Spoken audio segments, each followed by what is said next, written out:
बिस्मिल्लाहिर्रहमानिर्रहीम। अस्सलाम वालेकुम। मैं हूं एहसन अब्बास और आप देख रहे हैं मेरा यूट्यूब चैनल एनालिसिस पॉइंट। नाजरीन, अहले गजा ने हालिया बहरान और इसराइल की जानिब से मुसल्लत करदा जंग में गुज़िश्ता 2 बरस के दौरान जिस इस्तेकामत का मुजाहरा किया है और हज़ारों कीमती जानों के नजराने पेश करने के बावजूद जिस तरह वो इस बातिल निज़ाम के मुकाबले डट कर खड़े हैं, इसकी नज़ीर मौजूदा सदी में नहीं मिलती। जहाँ अहले गजा की जुर्रत और इस्तेकामत खुदाई सब और हौसले की आला मिसाल है, वहीं रफ़ा की सुरंग कुव्वत और अज़म का एक ऐसा मौजज़ा है जिसकी मिसाल कम ही मिलती है। क्या आप जानते हैं कि 8 किलोमीटर लंबी और 25 से 30 मीटर गहरी सुरंग का मतलब क्या है? यानी 8000 मीटर। अगर आपसे कहा जाए कि सिर्फ 1 से 8000 तक गिनती करें तो आप थक जाएंगे, उकताहट महसूस करेंगे और शायद गलती करके दोबारा शुरू करना पड़े। जरा सोचें, ये सिर्फ गिनती है और उधर ये लंबी खुदाई की गई, वो भी ज़ेरे ज़मीन। दज्जाली फौज कहती है कि उन्हें रफ़ा में एक ऐसी सुरंग मिली है जिसमें 80 कमरों पर मुश्तमिल क़यादत के मुकम्मल क़याम और ताम का इंतज़ाम मौजूद था। ये सिर्फ एक सुरंग नहीं, ये इरादे, तैयारी और अल्लाह के हुक्म वाइदू यानी दुश्मन के खिलाफ तैयारी करो की अमली तफसीर है। नाजरीन, ये सुरंग इंसानी सांसों, मेहनतों, थकन, सरगुज़िश्तों, वक्तों और उन जानों का हासिल है जो ज़ख्मी हुई, जो कुर्बान हो गई, जो परसों अपने अहले खाना से हर लम्हा, घंटा, दिन, महीने, साल इस अजीम कारनामे पर लगाए। 8000 मीटर की खुदाई, हर मीटर एक फतह, हर मीटर के साथ तकबीर, तमहीद और सजदा शुक्र।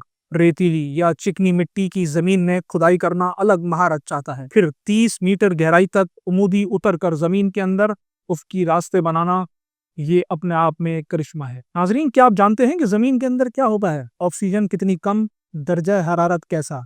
फिर भी वो खुदाई करते, रेत निकालते, उसे मुंतकिल करते, फिर दीवारें और छतें बनाते, कहीं लकड़ी से, कहीं सीमेंट से। और जब सीमेंट रोक दिया गया तो उन्होंने हार नहीं मानी। उन्होंने तबाहशुदा घरों के मलबे से पत्थर तोड़े, मुशक्कत से उन्हें मतलूबा शक्ल दी। सीधे पत्थर, मेहराबी पत्थर, उनका वजन, उनकी तैयारी, उनकी तरसील, फिर उन्हें ले जाकर गहराई में लगाना।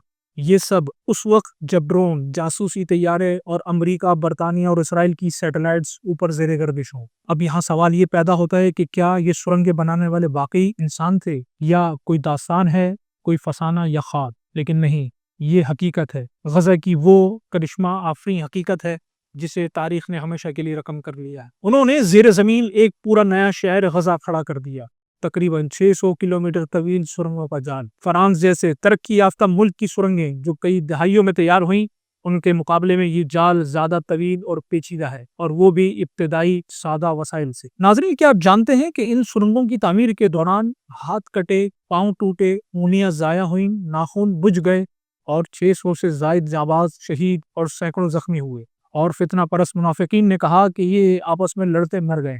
लेकिन जब तूफान का दिन आया, वो दिन कि जब अल्लाह ने इनके हाथों यहूद और उनके हलीफों के चेहरों को खाक आलूद किया और इनकी कारीगरी ने दुनिया को हैरान कर दिया। साबिक अमरीकी सदर जो बाइडन ने इन सुरंगों की झलक देखी तो कहा, ये हैरान कुन है, इन्हें अमरीकी अस्करी अकेडमियों में पढ़ाया जाना चाहिए। इन सुरंगों के बनाने वाले किसी आलमी अकेडमी से नहीं आए थे। उनके उस्ताद थे सैयदना सलमान फारसी रजी अल्लाह ताला अन्हु, ग़ज़वा खंदक के कारीगर, और इस दौर में इस पुरखदर मंसूबे के खालिक ईरानी जनरल शहीद कासिम सुलेमानी। जी हाँ, वही कासिम सुलेमानी जिन्हें बगदाद एयरपोर्ट पर अमेरिका ने एक फिजाई हमले में शहीद किया। उन्होंने वाइदुआ पर अमल किया और अपने रब के हुक्म को निभाया। अल्लाह ने उनका जिक्र जमीन और आसमान में बुलंद किया, गजा की अजमत को दुनिया भर में सरबुलंद कर दिया और इसराइल को हमेशा के लिए ज़लील और रुस्वा कर दिया। उम्मीद है आपको हमारी ये वीडियो पसंद आई होगी। अगर आप मजीद ऐसी वीडियोस और हमारे तज़किये देखना चाहते हैं तो हमारे इस चैनल को ज़रूर सब्सक्राइब करें, बेल आइकन को दबाएं ताकि आप हमारी आने वाली हर नई वीडियो से बाखबर रह सकें। अपनी राय का इज़हार कमेंट सेक्शन में ज़रूर करें।